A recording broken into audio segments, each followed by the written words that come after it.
Good morning, Sage. How are you doing today? I'm doing okay. It's a little rainy outside, so that kind of gets me a little bit down. Yeah. Yeah, sometimes the rain can do that. Sometimes the rain hmm can do. I'm glad we had a chance to check in. Video chatting is new for me. How is it for you? It's a little weird. I'm grateful that my friend has internet, but like it's really weird. Yeah, I get that. I get that. I hope you know. I guess I hope you know that. I wish I was there with you, and we would just be checking in person. I'm glad you are in. Sounds like you're at a friend's house, so you're in Mhm. a welcoming place. Yeah. Yeah, my friend's really cool. Yeah. They're letting me like crash on Cool. their couch, but it's like not that big of a deal right now. I don't know. I don't know how it's gonna be like as we go through this quarantine, to be honest, but it hmm it's good now. So. Okay. That's good. I know. So my guess is, or can you tell me more about, so I don't make assumptions, is it Mhm. hard with your mom right now at home? Is that why you're there? Yeah, like I mean, she like doesn't accept me for who I am, and like that's why I'm not there. I mean, really the only person in my family who's like supportive of me right now is my brother, and I think this whole thing is really hard because like I can't see him in this Right. situation, and I also just like am having a really hard time because I don't want to talk to my mom, but I also like kind of want a relationship with her, and it's just it I don't know. Quarantine is kind of an excuse not to talk to her. But it's also just really hard because it just feels like she doesn't accept me for who I am, and yeah, that's why I'm here Yeah. with my friend. Mhm. Yeah. Yeah. Sounds like there's a lot of internal kind of conflict or just, and again, I don't know, conflict might be too strong of a word, but like you said, like you want to have a relationship with your mom and yet she's having a hard time accepting who you are and you're wrestling also with Mhm. developing and exploring who you are. Yeah, And, and just like it hasn't figuring out, always been, yeah, yeah, and just go like ahead. figuring out what the heck I'm gonna do. Like I don't know what I'm gonna. I just like there's a lot of like uncertainty, and I don't know what I'm gonna do, and hmm it's like kind of a lot. So. Yeah, yeah. So, and resources are going to be important for you to have. Um, Mhm. I'm going to segue a little bit here, if that's okay with you, because what you're sharing with me aligns with some of the things that we're working on right now at work and how we can have better resources for all of our kids, but especially for our LGBTQ plus kiddos. Okay. Would you be okay if I asked you some questions about that so that we can help build resources and talk about maybe the resources you need or the ones that I can Mhm. help you access? Yeah. What is it exactly? And like who's gonna see Sure, it and sure, totally. So I'm going to email a copy of this to you. Click, click, click, click. And what you'll see is that there's an informed consent form, and we can look at it. There's a lot of words on this piece of paper, so I'm going to try to hit the highlights, right? So the all right. purpose of it is to collect information and supports that you already have and ones that you need based Okay. on your SOGIE. So I think SOGIE is a term you're familiar with. It's like Maybe related to queer stuff, right? totally. So it's an Mhm. acronym. It's sexual orientation, gender identity, and gender expression. Oh, And okay. we'll talk about those a little bit more, right? And it takes us about 5 to 10 minutes to complete. Okay. And then the biggest part of the informed consent, I'm just going to scroll down here with you, is the privacy piece, right? So we know that information for you is incredibly personal and private. So the department is sharing here, and it's backed up by an RCW, which is a law that Okay. says that we will not share your information if you think any harm, either physical or emotional harm, will come to you should that information be shared. And that it might be like how do I like it will be shared with our partner agency, the Center for Children and Youth Justice, but we'll take out all of your identifying information. So your name's not going to be on it or anything. It's just going to be the information that you shared so we can look at what all of the young people who are completing it are telling us and if there's patterns or things that we need to pay attention to. Does Okay. that feel okay? So yeah, Yeah. I think that's for me, yeah, it's a really critical part, right? And you can stop it at any time. If you don't want to answer a question, you can totally be like, pass, or, next time we meet, if you're like, hey, I want to go back and change that, we can totally do that also. Okay. And just all of your answers are going to be confidential. Okay. Does that feel okay to you? Yeah, that feels good to me. I mean, I have the right to like stop in the middle if I am uncomfortable. Okay. Absolutely. Anytime. You can also be like, I'm going to pass on this question. What's the next one? Just so there's only 9 questions. So it's super easy to get through. I'm sorry, there's 10 questions. Oh, but okay. The 10th question. All right. So, and I'm just going to ask you things that I may or may not know. But I'm just going to need to ask all of them as they're written. So the first one is, how old are you? I am 16 years old. Okay. And which pronouns do you use, or which pronouns best describe yourself? I use she, her, and they, them pronouns. Okay, perfect. If it helps, those are the ones that I use also. Yeah. That's why, yeah, it does help. Good. I'm glad I shared that with you in case you didn't already know.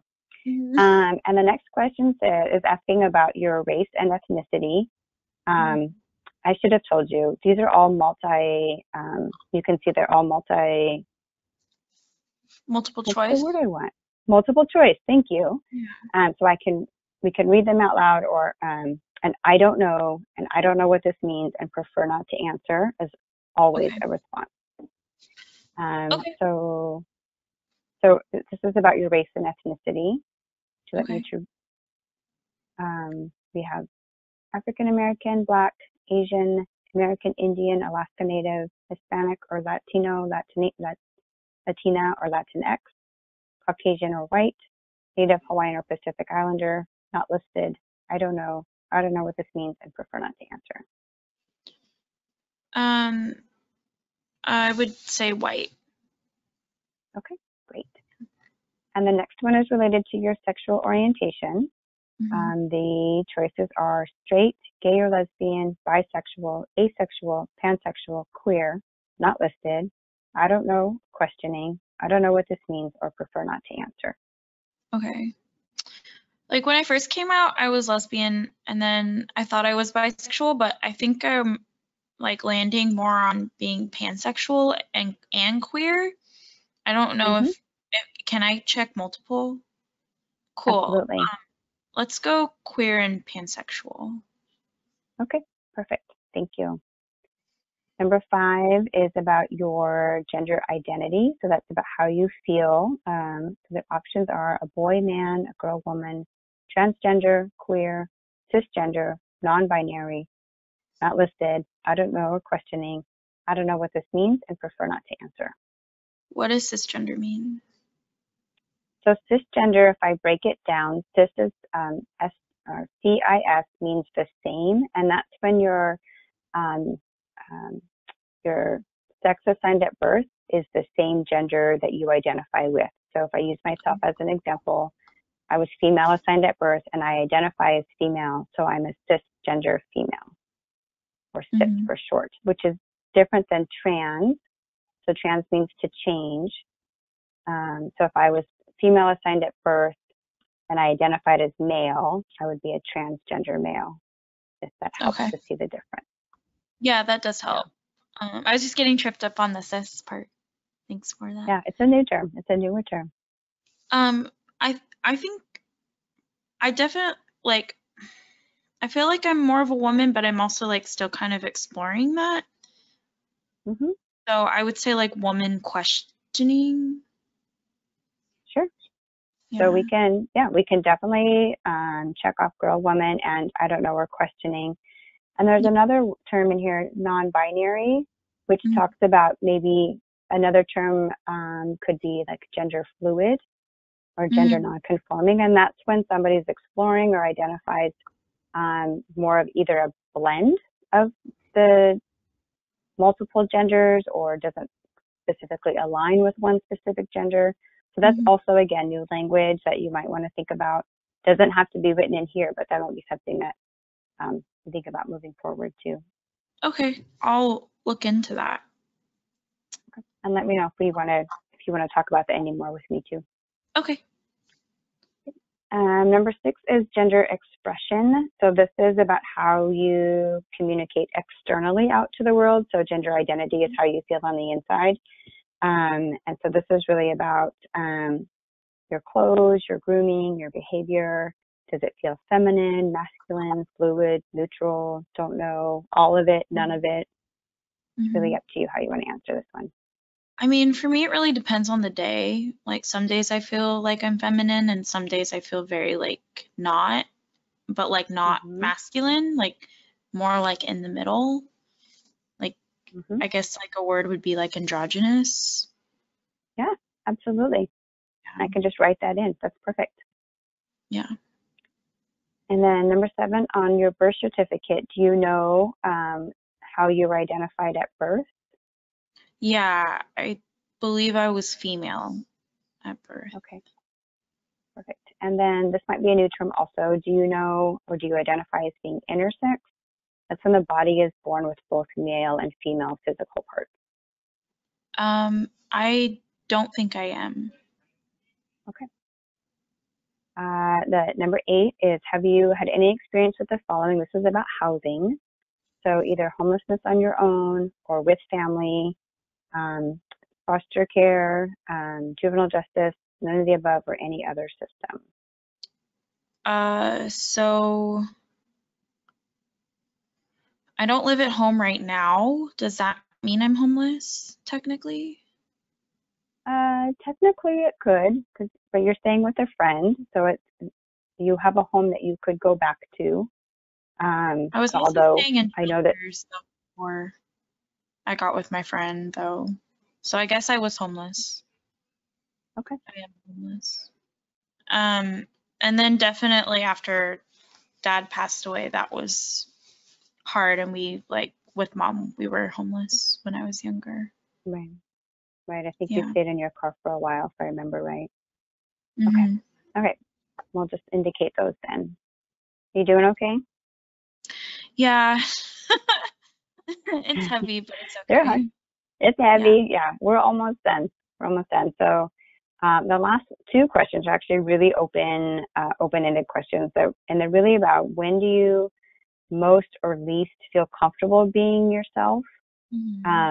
So kind of be with your friends now, you're probably feeling more comfortable, whereas with your mom, you're feeling less comfortable, as an example. So where do you feel the most comfortable, Sage? So I feel the most comfortable with my brother. He's really accepting, Eddie. He's really, really accepting of me. And then I feel least comfortable when I'm at home with Mom. She just doesn't get it. So That's very real. Thank you for that. Mhm. And then, are there any services or resources you want to be connected to? Yeah, I've been thinking a lot about like my future, and my brother has like said that, you know, he's planning to go to college, so I just don't really know like what's out there for me right now. So more stuff about that, I guess. I'm a little behind in school right now, so like maybe help with that. And then a lot of this is just like really hard, and I don't really know who really to talk to. Like school counselors are fine, but they just like, I don't know, they're just like really busy and they like focus mostly on the school, and I don't want to like overburden my friends with like what I'm going through. But also like I don't know how to like deal with what's happening. I don't know. And so maybe like I don't know, like a therapist or a counselor would be like kind of cool. I don't know how to pay for that or anything like that, but like that would be really helpful for me. Okay. Yeah, I think that we can definitely find some resources to support you that way. There's just like you and I are on the video, so there's a lot of telehealth that's happening now too. So that's something to just kind of keep in mind, that we could help find you a provider and you could meet this way. And there's also some great LGBTQ, I guess I made a leap when I assumed that, but there's some some great LGBTQ resources in town that Okay. that specifically work with teens and young adults. And so that might be, if that's something you want to continue to talk about or develop and explore, we could um, we could look at accessing them as a resource. I've got some good friends that work there and familiar with that. So it wouldn't just be like, here's Sage, here's a number, call it. But if you're interested, we could call together. Yeah, I'll set that up together too. yeah, yeah, that would be helpful. 'Cause like I've called in the past, but like people haven't answered, and so I just like more help would be nice. Yeah, it can be discouraging. So for sure, we can totally make that happen. Okay. I really appreciate you being willing to share your answers. I know that was, like you said, it got a little heavy and it's kind of some hard things to think about, but it will definitely help us help you and help other folks that we're working with as well. Mm-hmm. So I appreciate that. Mm-hmm. Thanks. You're welcome. I'll talk to you later. All right, bye. Bye.